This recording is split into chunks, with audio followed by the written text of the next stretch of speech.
તો જૂનાગઢથી મહત્વના સમાચારો મળી રહ્યા છે। જૂનાગઢના બુટલેગર ધીરેન કારિયાના બોગસ સિમ કાર્ડના નેટવર્કનો પર્દાફાશ થયો।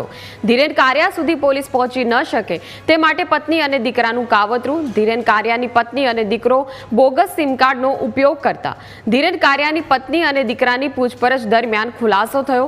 વડોદરાથી કુટુંબી મામા સંદીપે જૂનાગઢના ધવલ મીઠિયાને મોકલ્યા હતા સિમ કાર્ડ। સંદીપે અમીપુરાના ભરત પરમાર પાસેથી 6 સિમ કાર્ડ મેળવ્યા હતા। ભરત પરમારની તપાસ કરતા તેની પાસેથી 1001 જેટલા એક્ટિવ સિમ કાર્ડ મળી આવ્યા। ક્રાઇમ બ્રાન્ચે રાધનપુરથી 1000થી વધુ એક્ટિવ સિમ કાર્ડ ઝડપી લીધા છે। બોગસ સિમ કાર્ડ મામલે આંધ્રપ્રદેશના વિજયવાડાના ભરત અંબુલા, ઓરિસ્સાના ચંદનકુમાર મોહંતી, વડોદરાના સંદીપ અઢિયા અને ધીરેન કારિયાના પત્ની નિશાબેન ઉપર પણ ગુનો નોંધી 4 આરોપીને ઝડપી લેવા હવે તજવીજ હાથ ધરવામાં આવી છે।